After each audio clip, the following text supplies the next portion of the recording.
Hi hello வணக்கம். எல்லோரும் எப்படி இருக்கிறீங்க? வாங்க சுட சுட சூப்பரான ரொம்ப ரொம்ப டேஸ்டியான கோயம்புத்தூர் திருப்பூர் ஸ்பெஷல் அரிசி பருப்பு சாதம் செஞ்சுக்கலாம். இப்போ எப்படி கோயம்புத்தூரில் வந்து அந்த கொங்கு தமிழ் பிரிக்க முடியாத அந்த கொங்கு மண்டலத்தில் அதே மாதிரி இந்த அரிசி பருப்பு சாதத்தையும் நம்மளால் பிரிக்க முடியாதுங்க. இப்போ பாருங்கள், நான் அதுக்கு வந்து அரிசி வந்து 4 டம்ளர் எடுத்துருக்கிறேன். நார்மலாக நம்ம வீட்டில் வந்து சாப்பாடு செய்வோம் இல்லையே, பொன்னி அரிசி அதே தான். அது கூட ஒரு 1/4 டம்ளர் வந்து பருப்பு, துவரம் பருப்பு சேர்த்து நல்லா 2 டைம் கழுவிட்டு ஊற வச்சுருக்கிறேன். இது நல்லா ஊறட்டும். நம்ம பருப்பு சாதம் குக்கர்லேயே செஞ்சுக்கலாம். இப்போது நம்ம எண்ணெய் சேர்த்துக்கலாம். அடுப்பு ஆன் பண்ணி குக்கர் வச்சு ஒரு 3 ஸ்பூன் எண்ணெய் சேர்த்துக்கலாம். நீங்கள் வேணால் தேங்காய் எண்ணெயில் வேணால் கூட செஞ்சுக்கலாம், அது டேஸ்ட் ரொம்ப நல்லாயிருக்கும். அது கூடவே 1 ஸ்பூனு நெய் சேர்த்துக்கிறேன். எண்ணெய் காயவும் சின்ன துண்டு பெருங்காயம் சேர்த்துக்கிறேன். நீங்கள் பெருங்காயம் பவுடராக சேர்க்குறதா இருந்தால் கடைசியாக சேர்த்துக்கலாம். அது கூடவே 3 காஞ்ச மிளகாய் கிள்ளி சேர்த்துக்கிறேன். இது வந்து காரம் கம்மியாக தான் இருக்கும். ஆனால் இந்த சைட் பார்த்திங்கன்னா பச்சை மிளகாயை விட வந்து காஞ்ச மிளகாய் தான் அதிகமாக யூஸ் பண்ணுவாங்க. வெறும் காஞ்ச மிளகாயை போட்டும் கூட நம்ம செஞ்சுக்கலாம். நான் வந்து கொஞ்சம் மிளகாத்தூள் பச்சை மிளகாயெல்லாம் சேர்க்குறதுனால 2 காஞ்ச மிளகாய் சேர்த்துருக்குறேன். அது கூடவே ஒரு 1/2 ஸ்பூனு கடுகு சேர்த்துக்கலாம். கடுகு நல்லா பொரிஞ்சு வரட்டும்.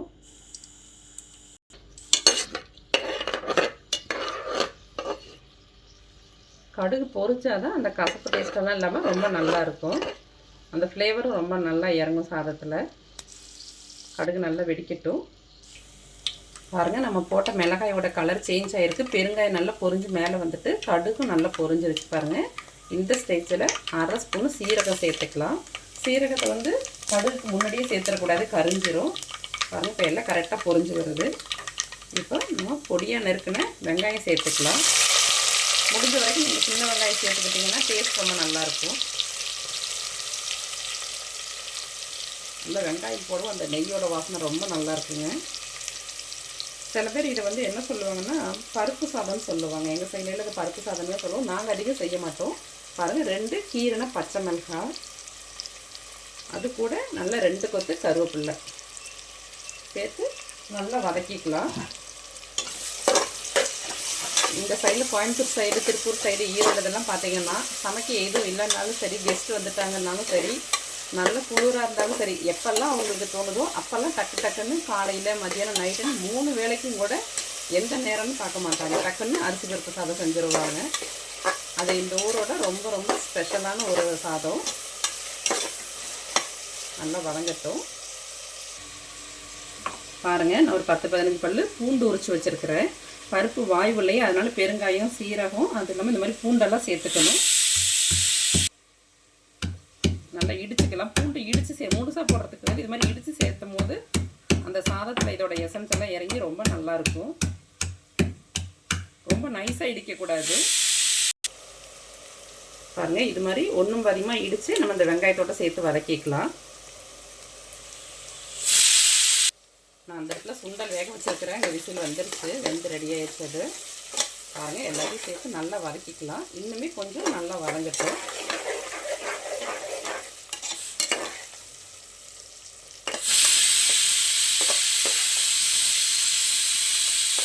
வந்து நம்ம 4 தக்காளி சேர்த்துக்கலாம்.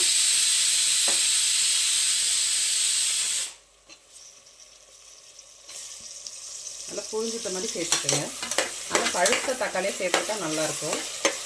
இது கூட தக்காளி வரைஞ்சி கொஞ்சமாக நம்ம கல்லுப்பு சேர்த்துக்கலாம். நான் கொஞ்சம் தான் சேர்த்துருக்குறேன், பார்த்துட்டு நம்ம பிறகு சேர்த்துக்கலாம்.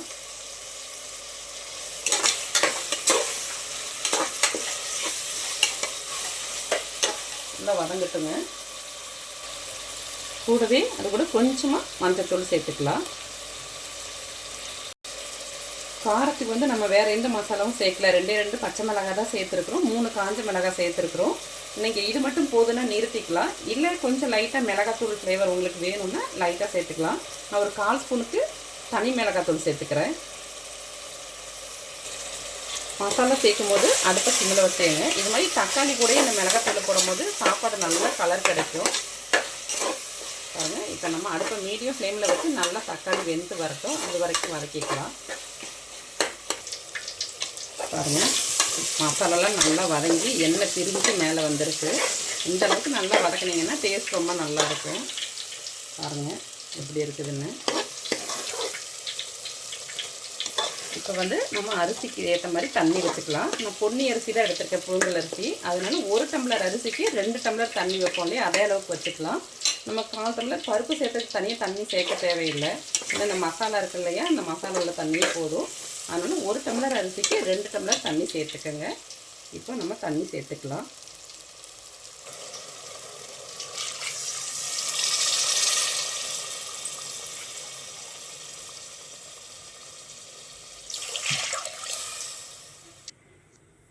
இப்போ வந்து உப்பு காரம் பார்த்துட்டு நீங்கள் உப்பு சேர்த்துக்கங்க. நம்ம இன்னும் அரிசி சேர்க்கலை, அதனால் உப்பு ஒரு கல் தூக்கலாக இருக்கட்டும். அரிசி போடும்போது ஈக்குவலாக இருக்கும். அப்படி இல்லாட்டி அரிசியெல்லாம் சேர்த்துட்ட பிறகு உப்பு பார்த்து சரி பண்ணிக்கோங்க. கொதிக்கட்டும். பாருங்கள், நல்லா தண்ணி கொதிச்சிருச்சு. இப்போ வந்து நம்ம அரிசியை சேர்த்துக்கலாம். பாருங்கள், எல்லாம் சேர்த்தாச்சு. இது மாதிரி கொதிக்க வச்சு சேர்க்கும் போது சாதம் வந்து நல்லா உதிரி உதிரியாக இருக்கும். நிறைய பேருக்கு வந்து பருப்பு சாதம் நல்லா குழையே இருந்தால் பிடிக்கும், சில பேருக்கு ரொம்ப உதிரி உதிரியாக இருந்தால் பிடிக்கும். எப்படி இருந்தாலும் அரிசி பருப்பு சாதம் ரொம்ப ரொம்ப நல்லா இருக்குங்க, ரொம்ப பிடிக்கும் எல்லாருக்கும். இப்போ வந்து கொஞ்சமாக மல்லிக்கீரை சேர்த்துக்கலாம். இப்போ வந்து நீங்கள் உப்பு அரிசி இப்போ சேர்த்தது பிறகு உப்பு காரம் பார்த்தீங்கன்னா ரொம்ப கரெக்டாக இருக்கும். எனக்கெல்லாம் வந்து ஒரு டைம் பார்த்தா தாங்க கரெக்டாக சமைக்கவே வரும். ஏன்னா பழகிருச்சு, ஏதோ தப்பாக கூட இருக்குமோ குறைச்சிருக்குமோ அப்படின்னு சொல்லிட்டு ஒரு பயம் இருக்கும். நான் எங்கள் மாமியெல்லாம் செய்யும்போது சுத்தமாக உப்பு காரம் பார்க்கவே மாட்டாங்க. அவங்க கெஸ் பண்ணி போடுறதோட சரி. அப்புறம் சாப்பிடும் போது உப்பு இருக்கான்னு கேட்டுட்டு 10 போடுவாங்க. ஆனால் எனக்கு பயமாக இருக்கும், உப்பு அதிகமாக போயிருமோ அப்படின்னு சொல்லி ஒரு பயத்துலேயே நான் ஒரு டைம் செக் பண்ணிப்பேங்க. பார்த்துக்கிட்டேன். ஏன்னா இது வெரைட்டி ரைஸில், அதனால குழம்புன்னா சேர்த்துக்கலாம். வெரைட்டி ரைஸில் சேர்த்து கலக்கிறதுங்கிறது கொஞ்சம் கஷ்டம். அதனால் நீங்கள் உப்பு காரம் கரெக்டாக பார்த்துக்கங்க. பாருங்கள், எல்லாமே சேர்த்தாச்சு. இப்போ வந்து நம்ம மூடி போட்டு 3 விசில் வச்சுக்கலாங்க. 2 விசில் வச்சுட்டு ஒரு விசில் வந்து ஒரு 5 நிமிஷம் சிம்மில் வச்சிங்கன்னா போதும், கரெக்டாக இருக்கும். ஆஃப் பண்ணிக்கலாம். விசில் போட்டாச்சு, வெயிட் பண்ணலாம். பாருங்கள், 3 விசில் வந்து ப்ரெஷரெல்லாம் நல்லா அடங்கிருச்சு. பாருங்கள், எவ்வளோ சூப்பராக கலர்ஃபுல்லாக உதிரி உதிரியாக. உடனே கலந்து விட்டுக்கோங்க, ஏன்னா அடியில் உள்ள சாதம் குழஞ்சிரும். குழஞ்சாலும் இதோட டேஸ்ட் வந்து சாம்பார் சாதம் மாதிரி அது ஒரு டேஸ்ட்டில் இருக்கும், ரொம்ப நல்லாயிருக்கும். உதிரி உதிரியாக இருந்துச்சுன்னா அது ஒரு டிஃப்ரெண்ட் டேஸ்ட்டில் இருக்கும். பாருங்கள், சூப்பரான அரிசி பருப்பு சாதம் ரெடியாச்சு.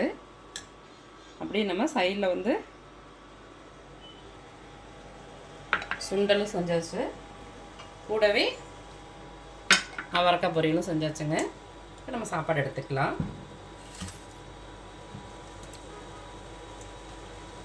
சுட சுட சூப்பரான பொங்கு ஸ்பெஷல் அரிசி பருப்பு சாதங்க. இதில் வேணால் நெய் சேர்த்து நீங்கள் சாப்பிட்டுக்கலாம். நான் முன்னாடியே நெய் சேர்த்ததுனால பிறகு சேர்க்கலை. உங்களுக்கு பிடிச்சிருந்துச்சுன்னா நீங்கள் நெய் சேர்த்து கூட சாப்பிட்டுக்கலாம். நீங்களும் இது மாதிரி செஞ்சு சாப்பிட்டு ஆரோக்கியமாக இருங்க. Okay, bye, thank you.